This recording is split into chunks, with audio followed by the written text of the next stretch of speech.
Hello, everyone. Thank you so much for joining me. My name is Quisha Brown, and I am coming before you today just to give a presentation on the progressive outcome scale logic model and how it is extremely helpful in unmasking inequities, especially as it relates to marginalized communities. It's a pleasure to be here. I don't normally do live streams, but I said I'm going to go ahead and do a live stream. I get a lot of questions about the progressive outcome scale logic model and its usage, and then also about my workbook, or not workbook, but practical guidebook. It's called the Racial Equity Lens Logic Model and Theory of Change. And so if you've done a Google search on me or seen my articles or seen any of the work that I've done, and you likely know a lot about me already. I am a grassroots nonprofit consultant, but it hasn't always been that way. I've been a teacher. I've worked in different parts of education and assessment and accountability with Detroit Public Schools. I worked with community in schools. I've worked in housing. I've worked in early childhood, mental health services, public health, a lot of different areas. So I have a lot of different knowledge and as it relates to different areas of nonprofit and nonprofit work. But what you might not know about me, or what a lot of people don't know and understand fully, is my why I do what I do, why I created the progressive outcome scale logic model. And that really goes back to when I was a single mother on welfare myself about 23 years ago, with my very first child, and feeling so lost and just alone. It's nothing like really having that experience of living the life of a marginalized person. And what really was a turning point for me is I can remember when I was standing in line at the welfare office, waiting my turn to be seen. And I was 4 months pregnant at the time. And I just remember feeling like such a failure. Like I had just let down my mother, my father, everyone that was counting on me to be different and to not get caught up in being a statistic. And that's exactly what I felt like. And so it would take until my son was about 2 years old for me to finally start to look at my life and say, do I want to continue this generational cycle with my young son? Or do I want something different for him? And I know we all make our individual choices, and whatever choices my son would make as an adult, and he's now 23, would be his own choices, just like they were my own choices. But still, I wanted to be able to give him and expose him to opportunities that he might not necessarily had a chance to be exposed to if I had stayed in the situation I was in.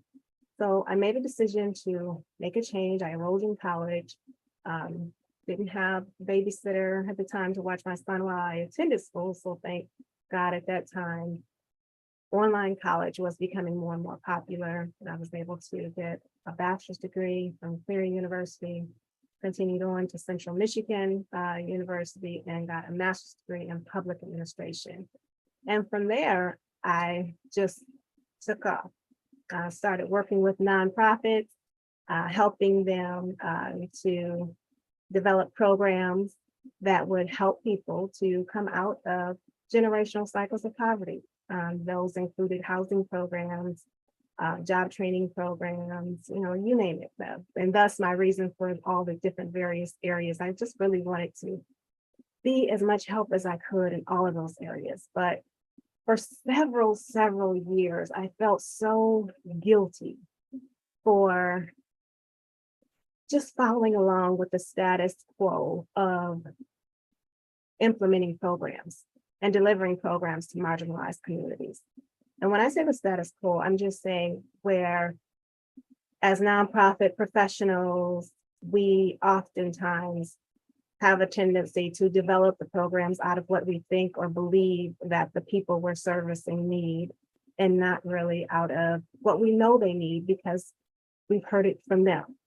And so a lot of times in the programs that I was working in, I would just create the programs based on the curriculum that was given to me, or just based on what um, was outlined in the funders instructions for what we needed to do with our program. And that bothered me. But then on top of that, we would get evaluated by evaluators, external evaluators, who would come in and evaluate our nonprofit efforts towards making impact in the community. And those evaluations just seem so non-helpful to really determining how impactful we were. And it's mainly because evaluators, and they still do it today, will come in and they'll create a survey that's really subjective. It asks a lot of subjective questions, asking people how they felt about the program or what their experience was in the program. It didn't really accurately capture how well people were becoming better off due to our nonprofit's efforts. It wasn't capturing that. And I remember the time, and this was one of the last years that I worked as a nonprofit director, was we were given an opportunity to work with an external evaluator who's very prominent, well-known, very highly respected. And when they came in to do the evaluation, they wanted to do another one of those subjective surveys, creating a traditional style logic model, what have you. And I tried to give my input, and it just didn't come from me. It came from the people I served and was working with, the targeted community, of how they would like to see this evaluation change to be able to capture better the outcomes and the efforts that our organization was making towards making change in their lives. And so that wasn't well received at all. They were basically like, well, we are a well-seasoned evaluation firm. We've been doing this for years. We have this degree, that degree. We have so many countless hours of this. We have years and years of experience. And so it was just like, swept under the rug. But it still bothered me. You ever had something that just, you kept doing it, but it was something nagging in you that said, this is not right. You got to do something about this, got to change this. And so I took the leap and I became an independent nonprofit consultant in 2018, between 2018 and 19, utilizing this model that I'm about to go over with you. It's the progressive outcome scale logic model. And at first I was just using it with local nonprofits, like right in the Metro Detroit area. But then it started spreading more and more. And in 2021, it was the pandemic is when it started really starting to gain momentum and usage. But in 2020, it started to gain more momentum, and organizations like large scale organizations, I'm not going to name them because they're really like high up, large scale national, like federal organizations started reaching out to me to do trainings and to do different things around this model. And at the same time, I'm still this kind of grassroots newbie nonprofit consultant, and I don't have any patent or anything on the logic model, so I'm a little bit nervous about it. And so I try to put it in Wikipedia, and then somebody sees it and they snatch it out and delete it. And I put it back, they delete it, put it back, they delete it. And we went on and on for over a year. It's finally in there, it's in there to stay now, thank God, because more and more nonprofits are using it. But it really took a lot for me to get organizations to use this. And mainly because it was not developed by academia, no institution is connected to it. It was developed from Quisha Brown, grassroots nonprofit consultant, from my observations and input from the targeted communities that I was working with, who shared what they would like to see. And so that's how it was created. And that's my why, and that's what keeps me going. I know that was a pretty long why, and I'm going to jump right into it. This is not going to be a long, drawn out presentation, but I just wanted to stop by to give just a little more insight to those that may have questions about the model. And so the agenda for today, pretty short, is we're basically just going to go over a brief snapshot of a progressive outcome scale logic model that I did for the W.K. Kellogg Foundation, just as an example of what it is. And you might hear me refer to the progressive outcome scale logic model as the POSLM for short during this presentation, and that's just the short acronym for it. Next, we're going to talk about the social determinants of racial wealth and equities, and I'm just really going to show you what those are and why they're important.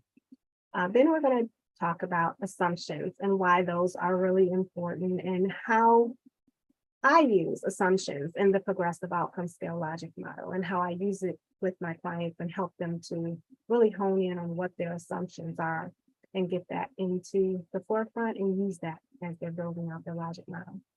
And then finally, we'll talk about how those assumptions tie into being able to engage your targeted audience in designing measurable programmatic solutions to help the targeted community that you are looking to help. And if you have any questions as I go through this, today I am doing this real quick and it's kind of solo, but if you would like to put them in the comments, either on YouTube or if you're in the Zoom, you can put them in the comments and I will be sure to get to those questions immediately after this session. So what is the progressive outcome scale logic model?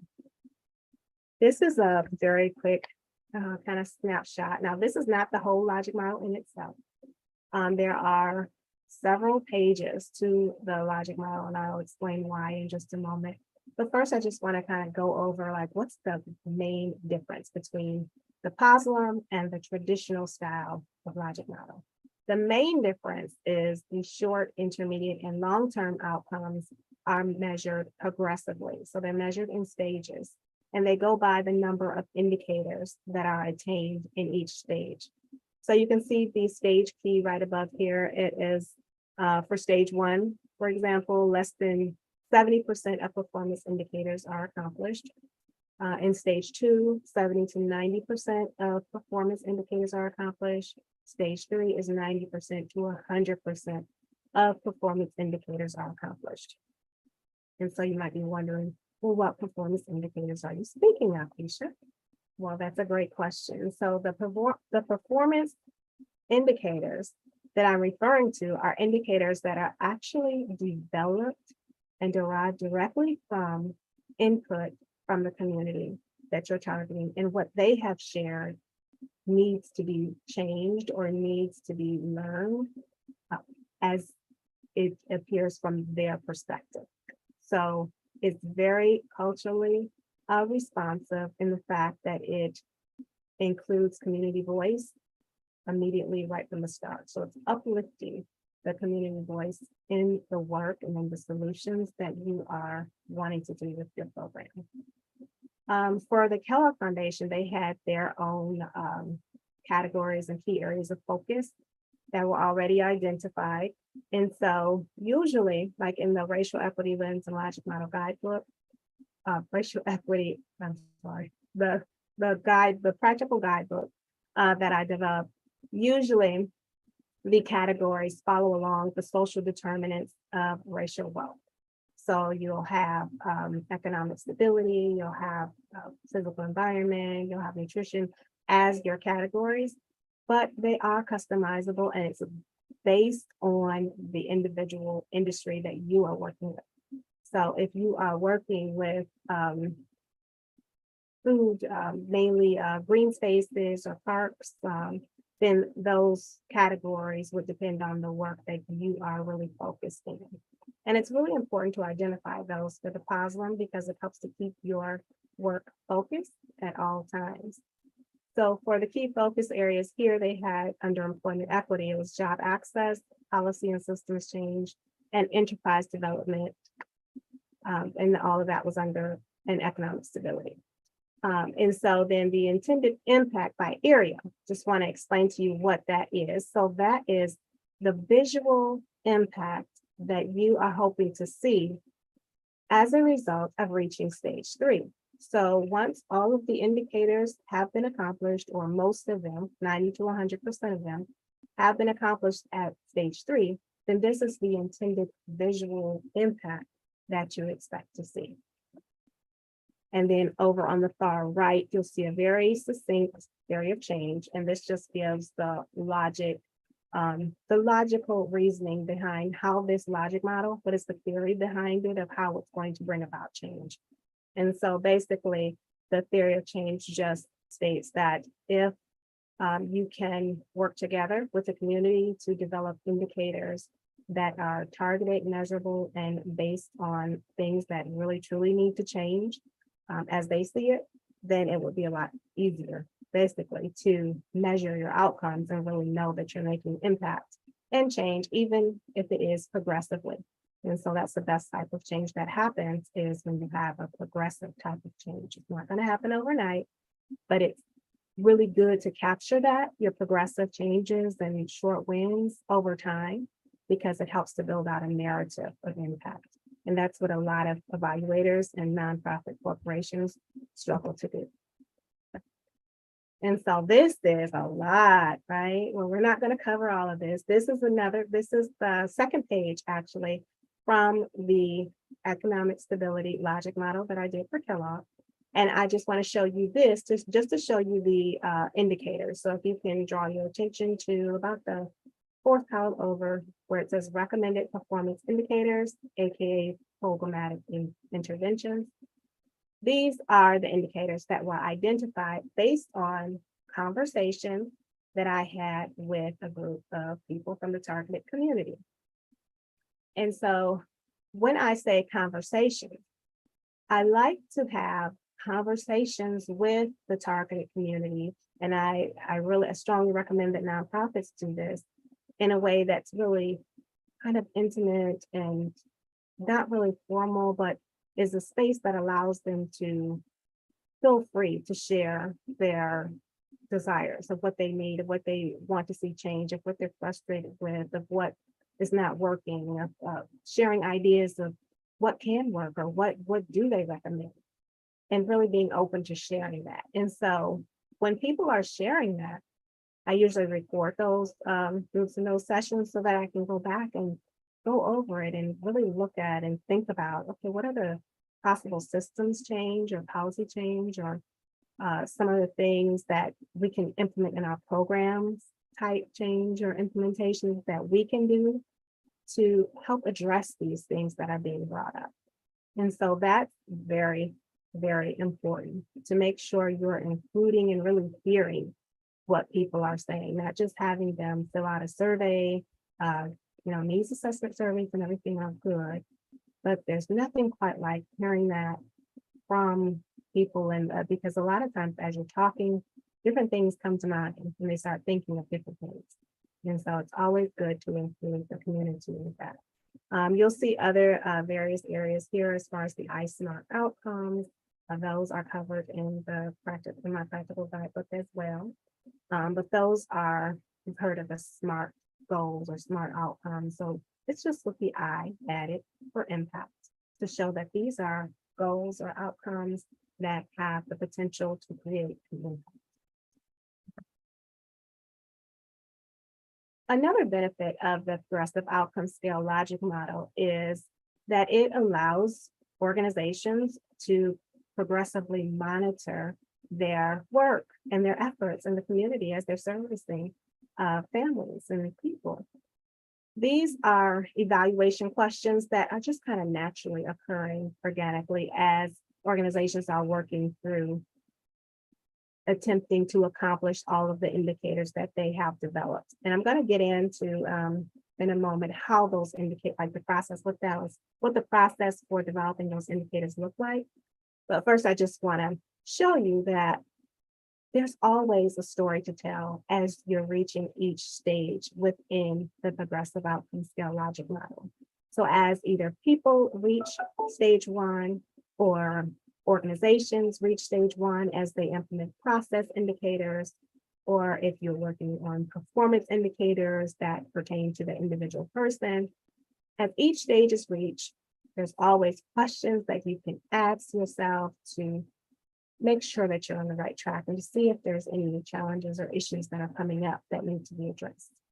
So all of the questions at each stage are relatively the same with some different changes here and there, but I'm just going to read over the questions in stage one. So for stage one, it's important to ask questions such as, what indicators have been accomplished? How do we know that these indicators have been accomplished? That is very important and very key. How do you know?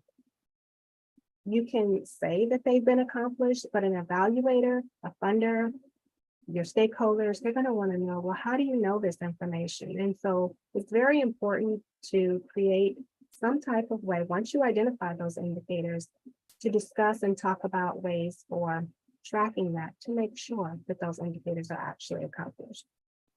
What challenges were encountered as we work to accomplish these indicators? What key success factors and or interventions do you believe led to the accomplishment of these indicators, and why? Why weren't the other indicators accomplished? What are the next steps in accomplishing these indicators? And is there a need to revise any of our indicators for interventions? So all very simple, straightforward questions that can be answered and can be included in an evaluation report.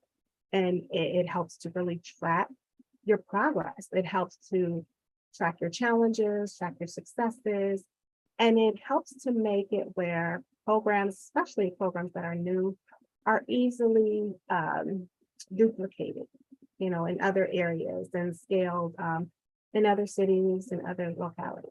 And so those are all really important and key to make sure you're tracking and monitoring that information as well. So next we come to the social determinants of racial wealth inequities. So what are they and why are they important? So you've likely heard of the social determinants of health inequities, and I just kind of returned them to wealth inequities, because it's really clear that all of these areas have a great impact on a person's ability to build wealth. And I think it's really kind of self-explanatory, but if you have a question about how these relate to wealth, feel free to type it in the comments and I'll definitely respond to that. But they're all related to wealth. So we have education, physical environment, which is like the neighborhood, housing, transportation, safety, etc., food and nutrition, social context, like exposure to violence and trauma, and how that impacts the mental health, healthcare system, regarding healthcare coverage. And then we have economic stability, which is, you can see right behind me, this is the example that I'm going to use today just to kind of demonstrate how it is I come up with or work with the community to come up with indicators. And we're going to work with economic stability. And that has to do with, of course, employment, income expenses, debt, medical bills, support, etc. So first, we want to talk about how we use some assumptions to uncover underlying issues. Now, I want a little interaction here. So I'm going to give a little scenario of a community that I'll be using as an example. And so on the next slide, I'll be asking you a very important question that I'd like your feedback on. So the community that we are going to use as an example for today happens to be the community that I've had the most work in through my career, working as a nonprofit consultant, as well as my career as a director, teacher, etc. So the targeted population that we're talking about here are parents with children who are facing homelessness. They've been dislocated from employment, and they've incurred substance abuse problems or mental health problems in the midst of the pandemic. Detroit currently has a population of over 600,000 people. About 34.5% of Detroit's inner city residents lived below the poverty level in 2017. The child poverty rate is about 48%. Now, Detroit is among America's largest city, and it has the highest percentage of single parent households. And I can definitely attest to that. Again, 23 years ago, but happily married now for 20 years, thank God. But it nearly 72% are single parent households, and that's a lot. This is more than twice the percentage for the United States as a whole. So as we think about and talk about assumptions as it relates to economic stability, I want you to think about news media that you've seen, maybe research that you've seen, your own personal experiences or your own personal observations, anything that you've seen as it relates to, now it might not be Detroit, it might be a similar type of community that you are more familiar with. So as we go through this example, I want you to think about the community that you're most familiar with and what assumptions you have about that community. So we're going to pretend that we are XYZ organization. And in an effort to help the target community improve and increase economic stability, we have decided to offer a financial management and literacy class. My question to you is, what assumptions do you have about the needs of the targeted population?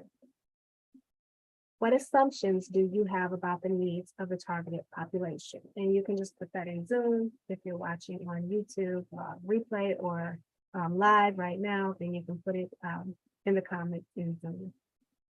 But I really want to know what assumptions you have. And this is where I spoke a little bit earlier. A lot of times as professionals, highly educated professionals, we can use our assumptions unintentionally to create programs that we believe are best for the people that we're serving.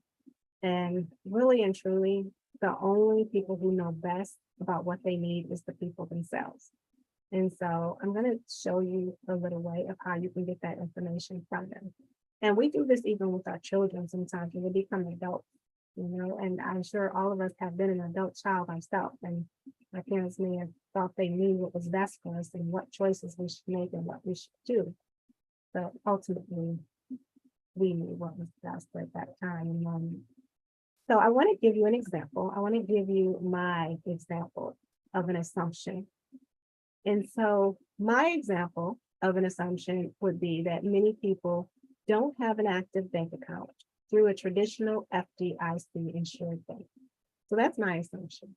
And there may be several different assumptions that you have as it relates to economic stability, or that if you have let's say you pull your staff together and you all have an assumptions gathering or meeting or discussion, there might be several different assumptions, but the key is to get all those assumptions pulled in together and then find out how to either prove or disprove your assumptions. Is there really any validity to these assumptions? Because we can have assumptions, but they might not necessarily be true. The best way to find that out is to have real, clear, direct questions prepared for your focus group or your listening session, or however you plan to get people together or get the target community together to begin discussions. You need to come with intentional questions that are intentionally phrased to gather information from the target community. And so we're going to talk about that next, but I want to give you, this is the same slide, okay. So the program, so let me cover this, the program, the Financial Management and Literacy course, that is the program we're offering. My assumption was many people do not have an active bank account through a traditional FDIC insured bank. Now, by valuable information to gain, now this is important first, the first step before you go trying to determine what questions you're going to ask the targeted community, you want to make sure you know what type of information would be best to gain based on my assumption. So if that's my assumption, then I would say that it would be good for me to know if individuals have an active bank account through an FDIC traditional bank, and if they don't, then why? So that would be the information that I want to gain. Now, that's not the direct question that I'm going to ask them. I'm going to ask them something a little different, but this is just from my knowledge to know, okay, before I start developing these questions, this is the information that I want to gain. And so when it comes to engaging the targeted audience, when you're having those discussions and you have a focus group or listening session, or however you plan to engage that targeted audience, you want to be sure that you're asking direct questions. So I kind of skipped over this slide, but this is where you want to make sure you're asking direct questions that are in plain language and that are intentionally phrased to uncover either the knowledge gap or the other types of support that may be needed. Because sometimes it could be that things are the way they are because people just simply don't know.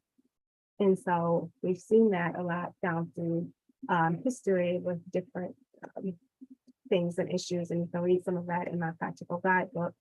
But we want to be intentional with our question. That's very important. It's very important also to use plain language and be very direct. Don't ask questions that causes them to think too much. I have this pet peeve about questions like on surveys that I see a lot that will ask, to what extent are you financially stable? And it'll be somewhat extent, not to any extent, it's a question where it just causes you to have to really think like, to what extent am I? Well, let's see, I'm getting this type of government assistance, this type of government assistance. I can go here and get free this, I can go here and get free that. But it's not really clear and direct of what you're asking and why you're asking it.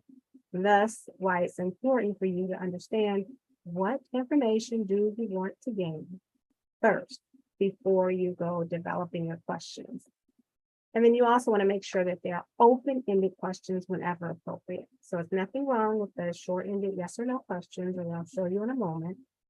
But you want to make sure that as appropriate, when the need calls for it, or when you need more information, you want to make sure that they're open-ended.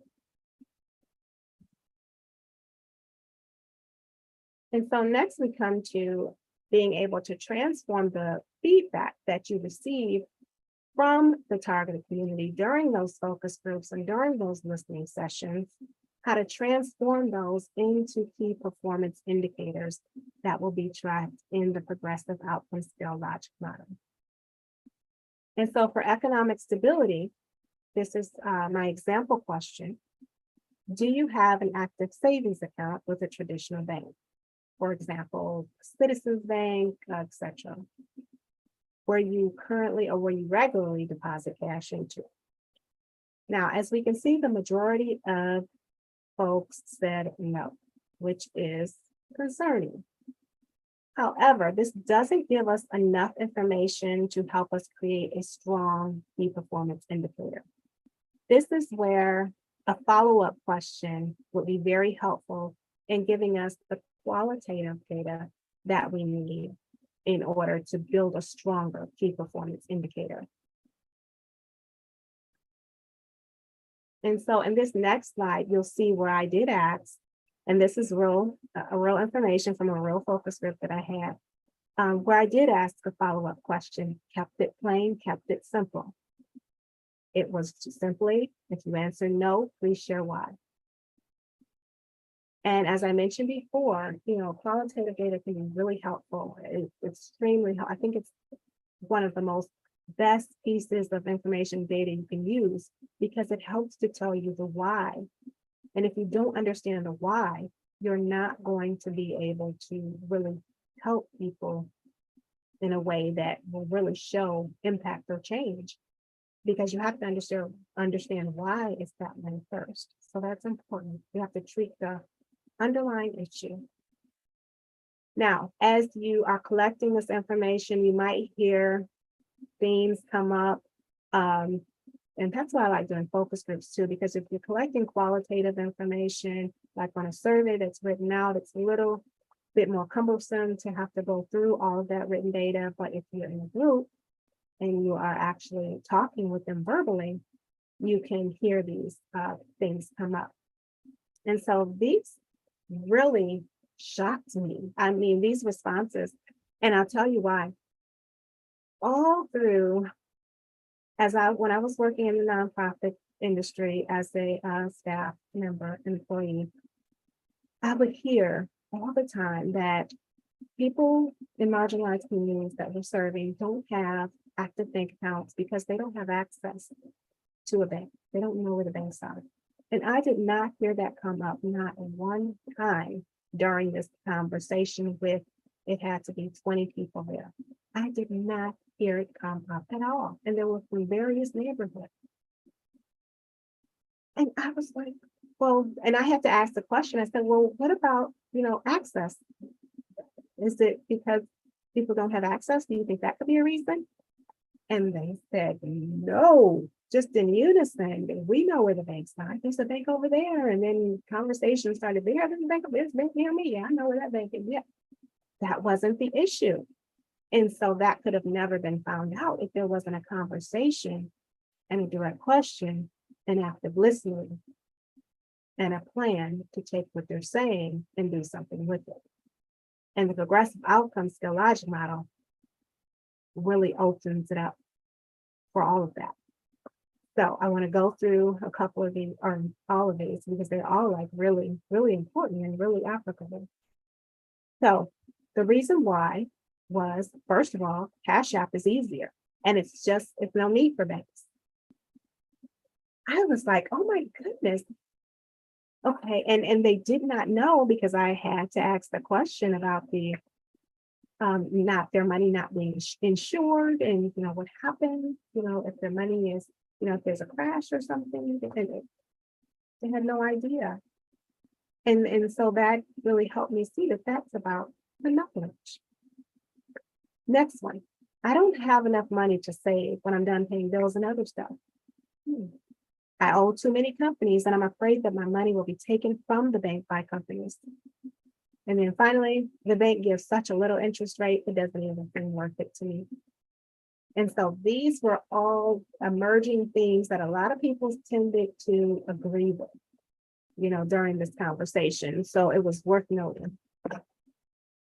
And so I took this information and I transformed them into key performance indicators for the progressive outcome skill logic model. So as XYZ organization is developing their financial management and literacy class, they have a few key performance indicators now to add to that area of the progressive outcome skill logic model. And this is how it happened. So based on what was shared during that focus group, I created objectives. The first objective was to make sure that they understood the wealth generating benefits of traditional banks versus mobile banking apps. The second objective was to make sure that people understood how to budget their money better by omitting unnecessary expenses. Number 3, make sure that they understood how to develop strategies to help them pay off creditors by making arrangements, and etc. And then finally, number 4, make sure that they were able to gain a better understanding of how to identify savings options which yielded higher interest rates. Because there are other options. There's CDs, there's stocks, there's bonds, there's mutual funds, there's all kinds of ways. But if they don't know and don't have an understanding of these things, then that is really going to go nowhere. We're not going to see really impact or change or anything from that program. So these are really important. Now you'll notice I have in blue demonstrates for each one of these key performance indicators, because it's more than just teaching it to a person and saying, okay, I try to teach you, got it, you know it, you understand it, all right. It's being able to have them demonstrate it, and how they demonstrate it or how the nonprofit or organization tracks that demonstration is really kind of up to them. They can be creative in that. But the important thing is to always have a way to show how. How do you know? How do you know this is true? And so for the first KPI, this demonstrates an understanding of wealth generating benefits of traditional banks versus mobile banking apps. Number two, this demonstrates the ability to create and follow a realistic budget. Number three, demonstrates negotiation skills needed to make realistic arrangements with creditors. Number four, demonstrates the ability to identify savings options yielding relatively higher interest rates. All key performance indicators for the progressive outcome scale logic model. And then this is just a snapshot from because there are different ways to do the progressive outcome scale logic model and to format it. It's very versatile. So like I mentioned earlier, you can use it for process indicators. You can use it for policy and systems change indicators. You can use it for individual level indicators, which are individual based on people, based on the individual person. This particular example you're looking at is at individual level. It's based on the indicators that people are able to demonstrate as it relates to the indicators that were identified. And so here you'll see the outputs, also known as PSFs, the success factors, the categories. Again, those categories are customizable based on the work that you're doing. For this particular example, it was economic stability. Outputs can vary based on what type of logic model you're creating, whether it's process-centered logic model. I mentioned policy and systems change, individual level, by person. So this one is outputs number of people served. So this is person-centered logic model. And we're just saying 100 served for this example. The method of assessment. This is going to help us know how. How do we know that they can demonstrate it? Well, that is going to be through the method of assessment, or sometimes referred to as our data source. And that's the skills tracking form. And then the short, intermediate, and long-term outcomes, those are all customizable as well. Here, use some 30 days, 60 days, 90 days. It could be 1 year, 2 years, 3 years. But however, whatever time intervals you put on that is really up to you and your capacity for how well you believe or how quickly you believe you can actually reach those different stages. So for this one, we're being really ambitious by saying 100% under all of these areas. Now, in reality, it might be 100% of participants in stage 1 in 30 days. It might be 85% of participants reach stage 2 or higher within 60 days.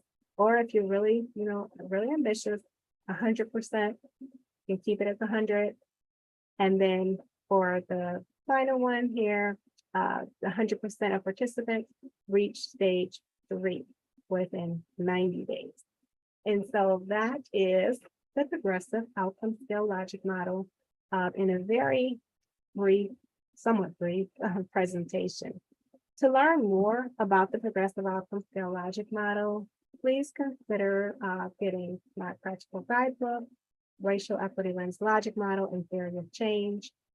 If you have any questions or need any help at all with developing a progressive outcome scale logic model, or would like me to come and do a presentation for your group, please feel free to reach out to me.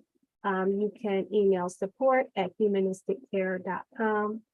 My website is humanisticare.com. And this is a new YouTube channel.